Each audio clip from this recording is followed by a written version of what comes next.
This episode of the Restoration Today podcast is brought to you by DocuSketch and JOC Analytics. At JOC Analytics, they transform your raw data into clear decision intelligence that empowers you to make smarter, more accurate choices for your business. Whether it's identifying your most valuable referral sources, analyzing job timelines to improve efficiency, or tracking your sales capture ratio to boost performance, their platform brings visibility to the metrics that matter most. With JOC Analytics, you're not just collecting data, you're using it to fuel growth, streamline operations, and stay ahead of the competition. Learn more at jocanalytics.com. And hey, restorers, did you know that DocuSketch recently helped one of their customers cut cycle times from 22 days down to just 8.5 and slash estimating costs by more than 85%? Faster estimates, faster payments, bigger margins. Learn more at DocuSketch.com. Hey, restorers, welcome to this episode of the Restoration Today podcast. We are recording this in the beginning, well, we're almost actually at the end of Q1 of 2025, and I have been listening to restorers lately talk about the biggest pain points in their business as I go through and do some of the RIA board of director candidate interviews, and every single candidate, I think, for the board of directors this year has mentioned employees and retention and hiring in some facet as one of the top pain points for the restoration industry. It's come out that way in the state of the industry. It is, there are sessions at I think every conference you go to talking about hiring and how to find good people, and especially technicians and those type of people, how to keep people in your companies. So today's conversation is revolving entirely around that because we know that this is a pain point. So we're bringing in an expert for the conversation. I'm excited to be joined by Hope Folk, who is the COO of Restoration Personnel Source, or RPS, is really more probably how you might know them in the industry, all the acronyms that we have. So Hope, thank you so much for joining us. I'm going to toss it over to you to have you kind of introduce yourself and share a little bit about your background in the industry. Sure. Well, like you said, I'm the COO of Restoration Personnel Source. And yeah, we do call it RPS, but it's good to kind of spell that out. I've been in the industry for 12 years now, coming up in May. And RPS is coming up on its 26th business anniversary in March here. So super exciting. So we're one of the oldest recruiting firms that is industry specific, and we recruit in the US as well as Canada. The founder of RPS, who is still very active, is Phil Lake, and I know a lot of your subscribers and listeners will know that name, as well as his son, Chris Lake. And, really, Phil founded his recruiting firm about 50 years ago. And so he's an incredible business man, and also just one of the best recruiters out there. And he loves to recruit and still does it. So super fun. A little bit about our firm is we do direct recruiting. We really focus on everything from high-level executives to, mitigation managers and technicians. We work on technicians if we find somebody who's really talented, but that's a really tough search to take on. So, and everybody probably knows that. Yes. Okay, perfect. Okay. I'm going to throw a little bit of like a curveball question because as you were talking about that and you were talking about Phil and Chris, and then you're also a recruiter, what would you say makes a great recruiter? There's a lot out there, and there are some people that work within a restoration company and their job is recruiting. There are other external recruiters. What makes a good, successful recruiter? Mm-hmm. I think, and this is really industry related, it goes beyond recruiters too. I think in this industry, you really have to obviously love to work with people. You have to enjoy connecting with people, enjoy different types of people and helping them. And I think what's so exciting, or a common thread within this industry, is most of the people that are in the industry that's what drives them. They love the outcome of helping, with a loss or a hurricane or a fire. And the same, I think, is true for the recruiters in this industry. I can't speak beyond that, but that is my take on that. Okay, perfect. All right. So over the last year, I feel like restorers kind of were say, well, I'm going to say were now, were saying the market was easing up. Now I'm kind of hearing the opposite that maybe things are getting hard again. Obviously a couple years ago things were really difficult. So where would you say the market is now? What is it looking like from a hiring and recruiting standpoint? Is it a good market? Is it hard again? What do you think? I think it's always has, there's always going to be an area where there's a lot of talent and we just tend to, as a firm, we tend to have these because we're 26 years into it, we have a lot of relationships. I think it is always a little bit tough when you have, economic issues and changes with administration. And so there's a little ebb and flow with that. But I would say, it's moderate. I wouldn't say it's really difficult, but you have those seasons where it's Yeah. very easy, and in that I wouldn't say we're there either. Yep. That makes good sense. So what do you see right now outside of technicians? What is the most difficult role to fill, do you think? Mhm. That's a good question. I think one of the most important, well, they're all important. They're all the backbone of the business, but I think to find a really strong business developer, marketer Mhm. is really key to our clients' growth patterns and increasing revenue and developing different verticals within the commercial realm.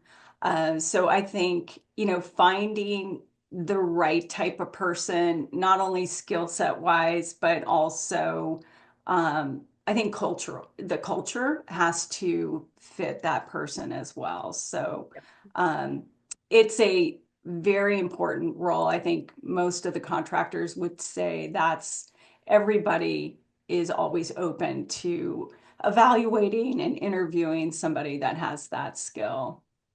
Yep. Don't you agree?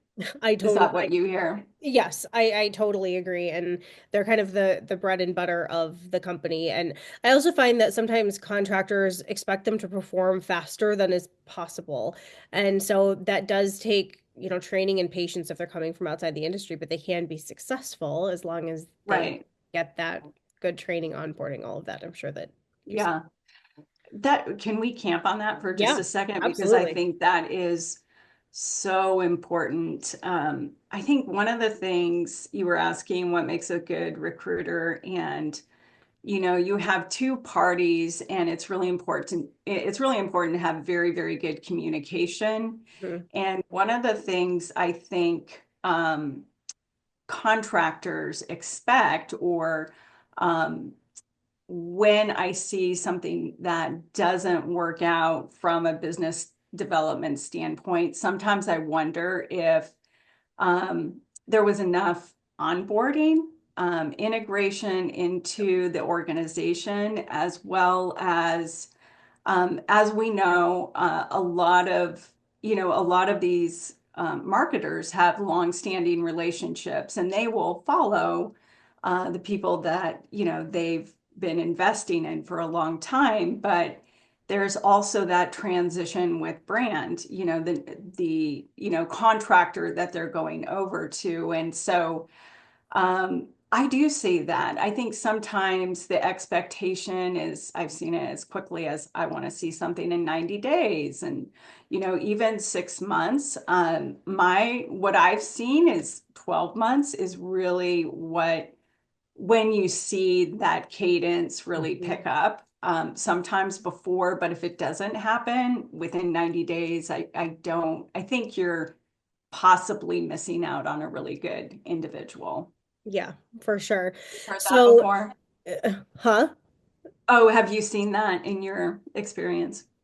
Yes, I think onboarding in any position is critical. I was curious, positions have evolved so much in our industry. So I remember a few years ago, project administrator or program administrators and working with TPA work, that was a position that was becoming popular. Yes. And like the write and run, people have kind of phased out now. I don't think there are many write and run PMs and estimator Hmm. combos anymore. I think it's more the project manager and estimator separated out. And now we're moving into remote estimating. So maybe people Hmm. aren't hiring as many estimators as they want. So, but now we're getting into kind of this technology area where I know more companies are hiring like technology officers and those type of people. Yeah. Are you Hmm. seeing any unique roles like that starting to come through or anything where you're like, ooh, this is a new one for us, or I haven't really heard of this as often, but starting to come out?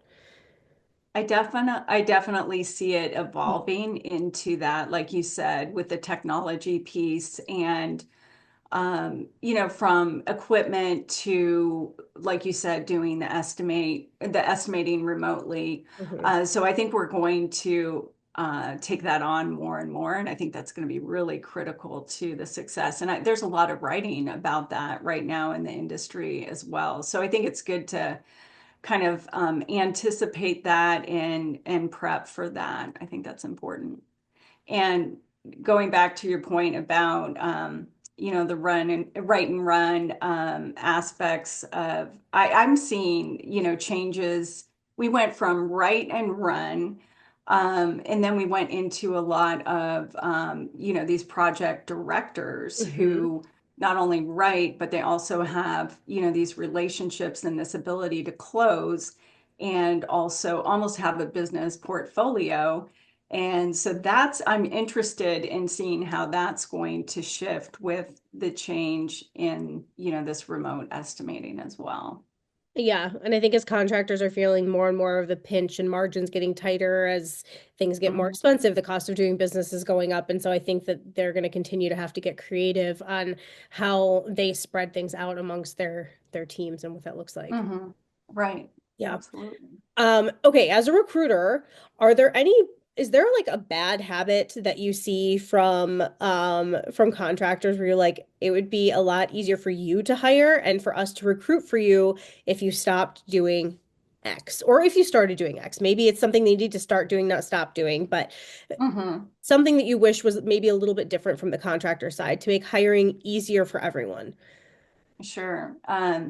I think there's kind of three things. I think one of the most important things, and that's what's so great about our job, is the communication piece and really understanding what they want, really understanding what they have budgeted and allocated for the position so that we can really go out and find, and the cultural aspects of the company. Everybody has their own every contractor has their own personality. Yes. So I think it's important to understand that as much as you can, and go out and try to find that. I think, these most of the contractors that we work with, I mean, they're in the field all day long, and um, that is why they bring us in, is to take that work off their desk. One of the things that I'll comment on what I think works well. And I think when a company, obviously the person that you're hiring has to be qualified and has to, sell themselves and why they would bring value to the company. But I think it's also really important when the contractor, I don't want to say sells the company, but Mhm. also really advocates, why you would want to be a part of the organization. Yes. Really understanding the values, the vision of the company, and making sure that you're courting somebody.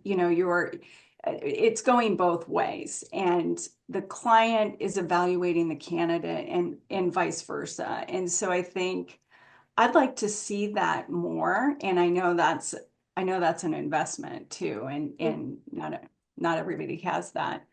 I think the other area that is huge is the transition from accepting that offer and then transitioning into the onboarding, that Yeah. start date. Um, sometimes I feel like the companies that do it really well and bring people in and really invest in um, spending time with them and getting them integrated into the team and even little things like this is what you wear the first day and Mhm. just making sure the communication is really tight there. That is something that I really work on with contractors to make sure that's seamless because I mean, from the candidate's perspective, I don't want to say it's scary, but it's a big investment for them. It's a big leap into a new organization. And you just want, not roll out the red carpet, but something close to it. And they want to feel important and included in the process. So. What's your take on hiring from outside of the industry? Are there some positions where you're like, these are good positions where you should be open to hiring from outside? And are there any positions where you're like, yeah, if you can hire from inside, maybe that's good? I'm curious your take on that.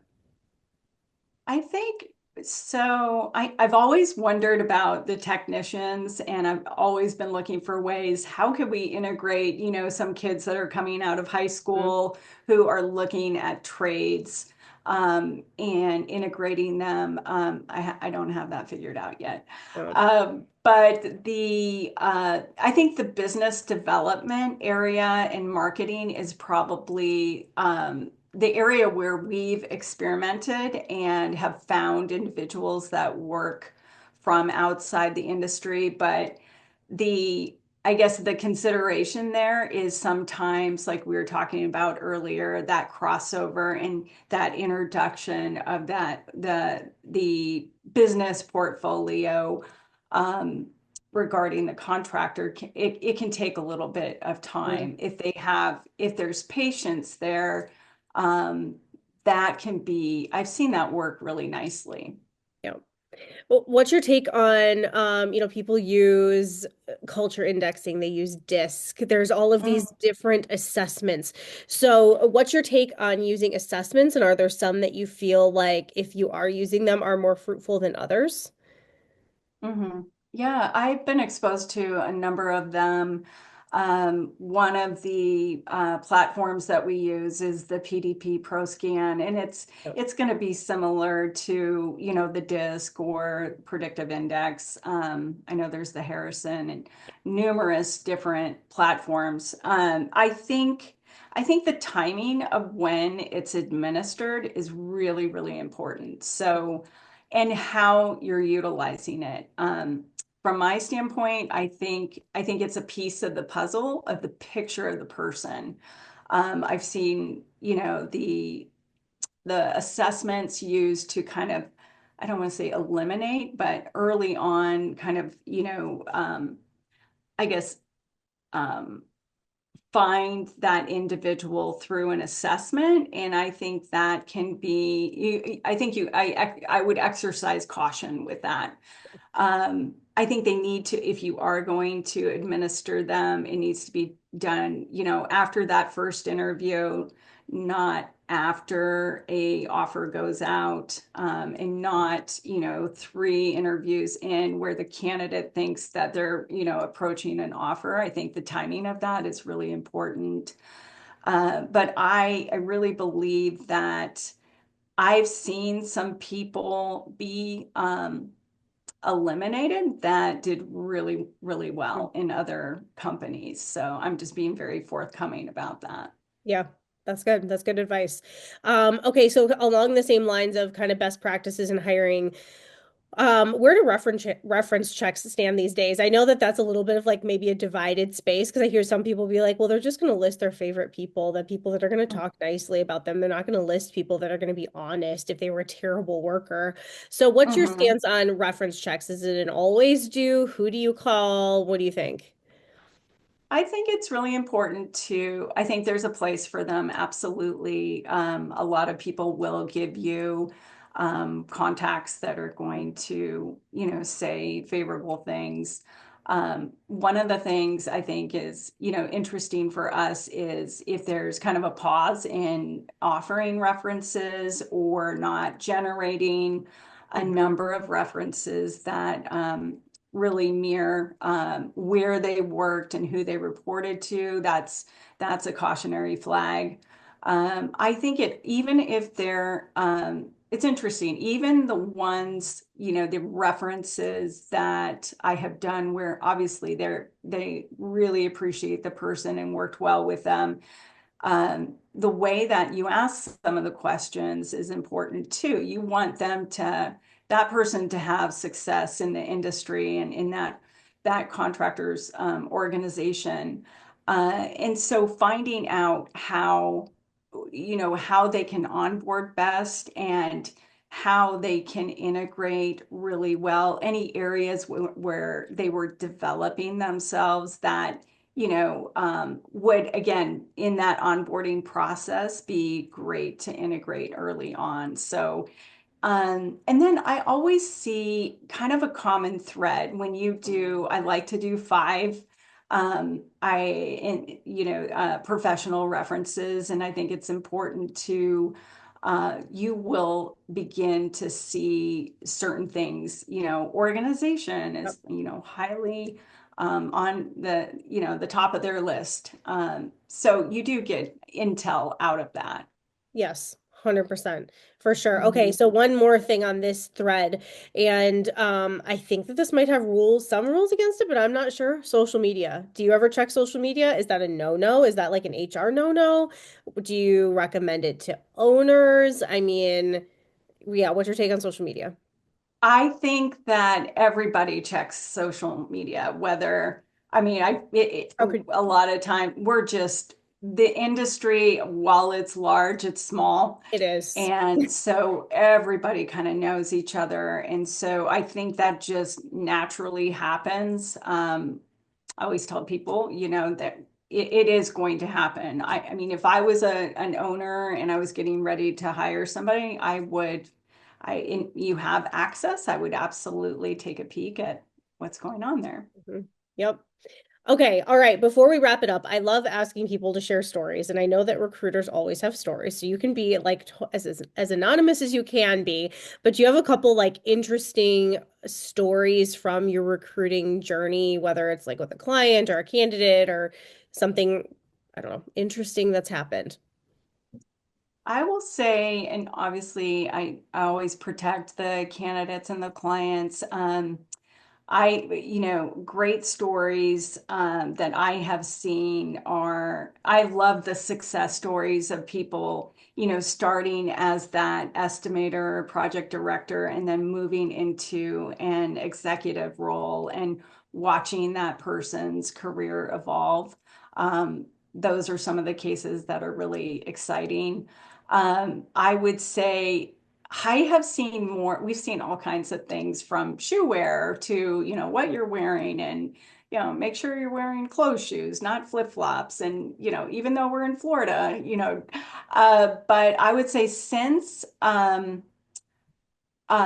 Zoom has become popular after COVID, I have seen interviews where somebody is walking around with their computer and interviewing, and I had to like pause them and tell them, I'm getting vertigo. You've got to sit Yeah. down. And so just little things like that. I've seen interviews. Um, I think it's custom. People are accustomed to car interviews, but don't drive your car, don't Yeah. drive your vehicle when you're interviewing. People are just really comfortable with the Yes, platform now. So I think absolutely. we over communicate the etiquette on that subject. That is smart. Very smart to over communicate the etiquette. Hmm. Yes. Right. Okay, all right. Hope anything else that you want to add before we wrap it up? You've had great insights, so No- thank you.